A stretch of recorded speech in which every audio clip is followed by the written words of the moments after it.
This just might be the most ambitious VR title I've ever played. Freeland has a scale so big it claims to be the largest VR title ever created, and honestly it feels like it. This game is huge. From the moment you touch down on this game's hub world, you're surrounded by unique creatures and massive structures that give off an adventurer's vibe. But massive and perfection rarely go hand in hand. As impressive as Freeland's scale is, it's still in early access, and that comes with its own set of issues. The real question though is whether these worlds that make up one massive adventure hold up under closer inspection. Let's dig deeper and find out, starting with the graphics. As you probably guessed, the graphics are about what you'd expect from a game of this scale in early access. These are big environments, and with so much going on everywhere you look, it's understandable why many of the textures end up feeling a bit bland or stretched. There's an undeniable trade-off here between size and graphical fidelity. For clarity though, this game will probably remind you of early 2000s MMO graphics. Think Dark Age of Camelot, but in VR and with a futuristic twist instead of a strictly medieval vibe. The environments are vast and sprawling, but up close you'll notice limitations.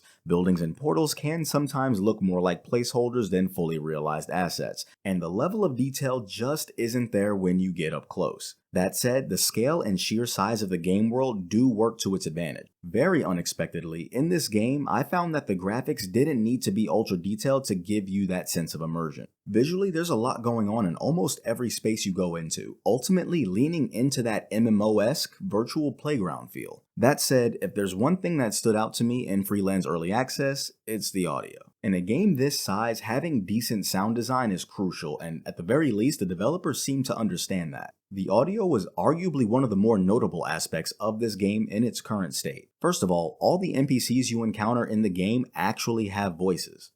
You wish to know how the beautiful islands float? Now, whether they're AI generated or voiced by amateurs, I can't quite tell, but either way, it makes interacting with them much more engaging. Instead of scrolling through walls of text, you get to hear actual dialogue, which makes the game's quests and interactions feel more alive. Honestly, the voice acting isn't really that good, and the dialogue isn't really well written. But just hearing dialogue as opposed to reading text is such a huge leap forward for games like this. Welcome to the islands in our little slice of paradise. The islands were populated by an ancient race that has been lost to time.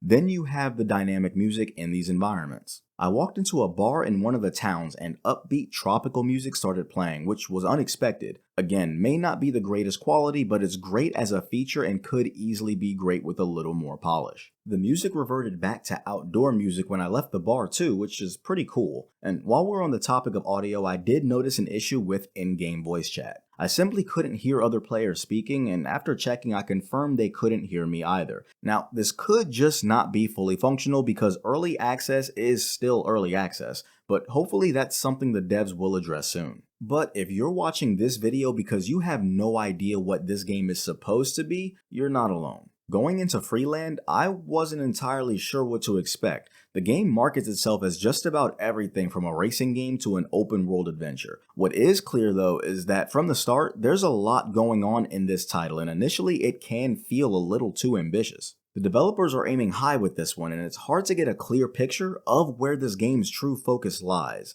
There is a focus that leans heavily into the idea of you can do anything in Freeland, but they're noticeably vague when it comes to explaining how you're supposed to do it or how fleshed out these experiences actually will be. Sure, you can race, fight, and explore, and sure this game is early access, but how detailed or polished are those systems going to be? That's where Freeland's theme feels a bit shaky to me, and from what I can tell, this isn't being developed by a AAA studio. That being said, the game's introduction does an impressive job setting the stage. You're given an explanation of the different planets you can visit, each with its own set of activities and adventures, all in a pretty immersive way. There's definitely a sense of exploration, and the overall vibe is heavily MMO-like, with big open spaces, questing, and player interaction. The problem is that with so many different gameplay elements like racing and combat being offered, it's hard to tell which ones take priority or if any of them will be fleshed out enough to stand on their own. But that's getting into the mechanics, so let's touch on that next. With the mechanics, from the moment I started interacting with the environment, it became obvious that things could use a lot more polish. Case in point, my first interaction in the hub area involved a bugged out chair that glitched and created a motion sickness nightmare. These early access quirks are everywhere and definitely will leave you wanting a smoother experience. Despite being a game that claims to do everything, Freeland is currently leaning heavily into the MMO style approach to gameplay.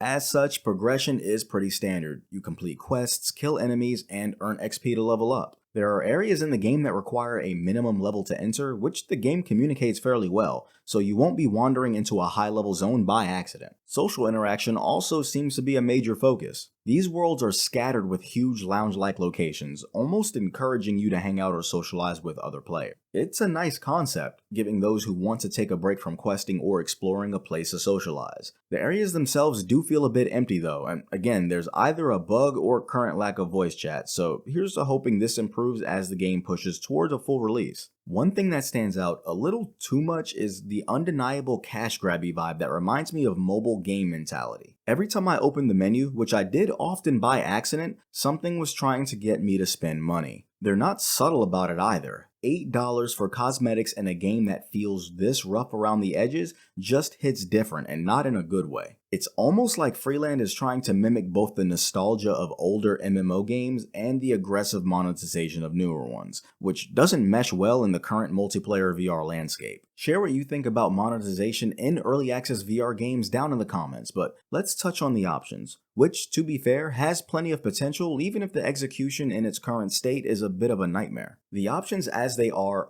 a mess, so we'll just gloss over this section for the most part. In Freeland's current state though, navigating through the menus feels clunky and awkward, like you're fighting against the interface. It's not just the options menu either. Almost every menu in the game suffers from that same awkwardness, turning what should be quick, intuitive interactions into a frustrating experience. When it comes to settings for the graphics though, while it's still not the most stunning VR game visually, the higher settings do have a noticeable but minor impact on the overall look of the game. While the game offers a decent range of customization in its options though, actually using those features is harder than it needs to be. Which brings us to how immersive Freeland is as a whole. At its core, VR is all about pulling you into the experience, and Freeland does have its moments. The sheer scale of this game combined with that subtle nostalgic sense of MMO freedom definitely adds to the immersion factor. Though rare, there were moments where I felt fully engaged. However, like with many aspects of the game, the immersion is often interrupted by technical issues and early access quirks,